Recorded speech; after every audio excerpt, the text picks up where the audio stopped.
shoot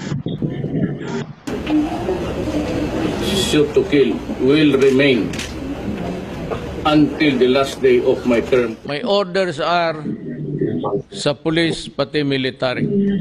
Shoot them dead. Mahirap kayo. Putang ina. Magtiis kayo sa hirap at gutom. Wala akong pakialam. I hate corruption. Hindi ako nagmamakalinis. Marami rin akong nanakaw pero naubos na. Putang ina. Yung living star Australiana. Nirate nila. Pilahan nila na ito. Pag nagalit ako kasi nirate. Oo. Isa rin yun. Pero napakaganda. Dapat ang mayor muna ang mayor. Say! Tawag ka rin naman yun. Order bag ko ni mayor. Di lang daw mo pat yun. Silon mo sa bisong. Wala yung bisong. Wala may silbi. Okay nung taga, kumusta ang kondisyon sa bisong sa imong asawa? Dobe?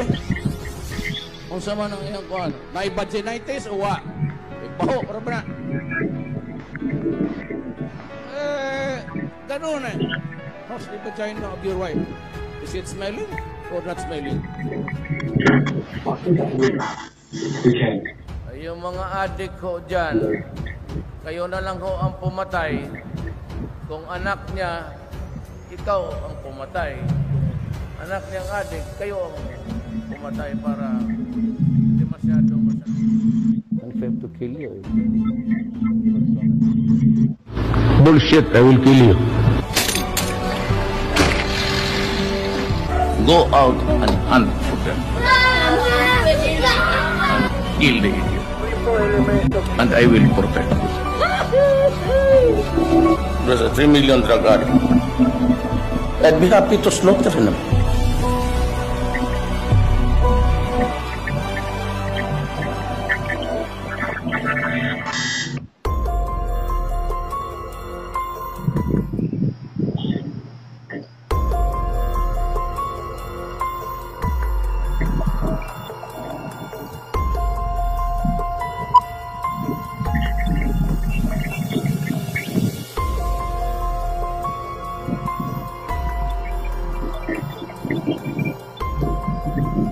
But if I will declare a revolutionary government, arestado ko yung lahat.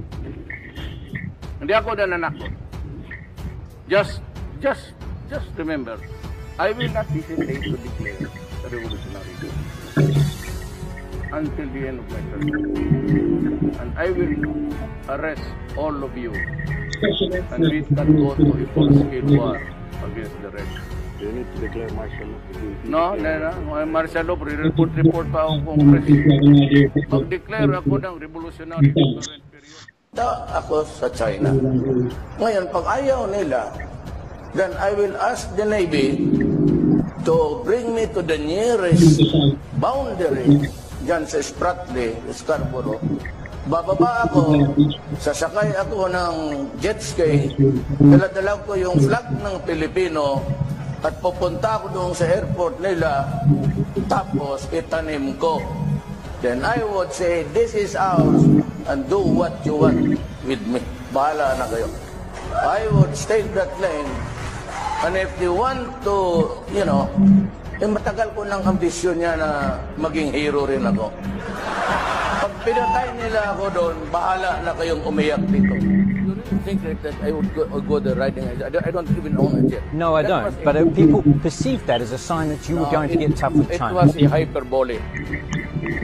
Literally, you cannot expect to ride. I don't even know how to swim. And if it overturns, then you lose the president along the way. So why did you say that? What were you referring to? Yeah, hyperbole. Yung sabi ko, mag-jet ski ako doon sa China. Wala ka na akong ibinroad. Istorya man lang yun. Wala pa lang kayo. Gawain na lang ninyo kaming province, Fujian, pati province, China. I can invent. I'm coming up with Trillanes' bank deposits all over the DBS account in Singapore has a balance of 193,000.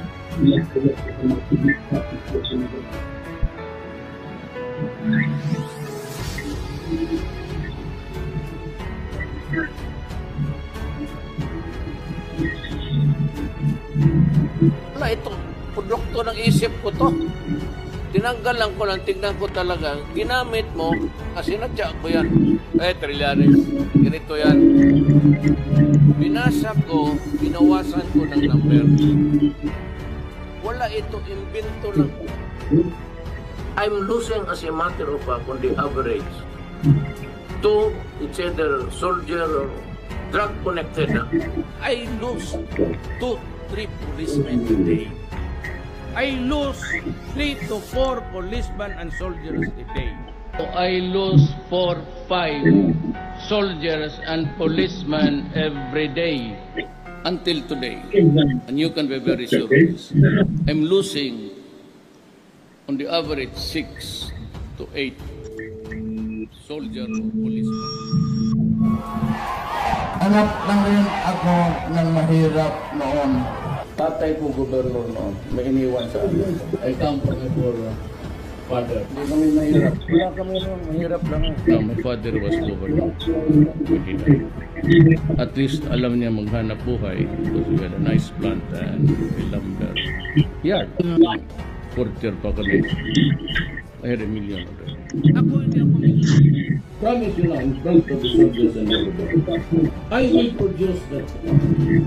At sinasabi ko sa inyo, you can shoot me if you will see what we need. A little less than 200 million. Hindi naman ganun kalaki. So, nung unang lumabas yun, dininay ng spokesman nyo. Then the following day, ano po masabi? Kasi walang account na 200. A little less than 3 to 6 months. I will stop drugs. I will stop criminality. Then I will stop corruption. 3 to 6 months, malinis itong bayan na ito.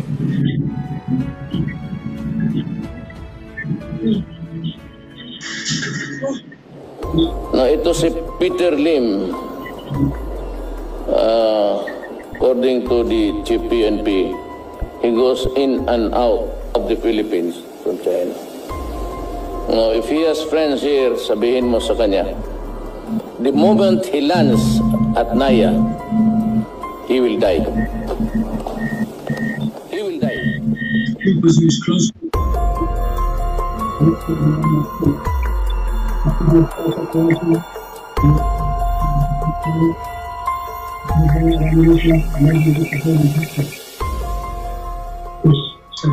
Pagkakaroon ng mga rice cartel na nasa likod ng smuggling at price manipulation, paano babanggain ng administrasyon ninyo ang mga rice cartel na ito? Sos, ma'am. Kunyan lang, I'll do it in 3 days. Hulihin ko lang yung gagong, yung I testified in the Senate. I identified somebody there. Bangayan. He was one of those smuggling rice. Yung cartel nila, madali yan.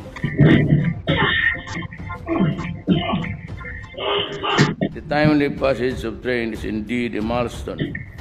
This is the administration's biggest Christmas gift to the Filipino people. It's the best offensive and defensive close water fighting method ever developed. It means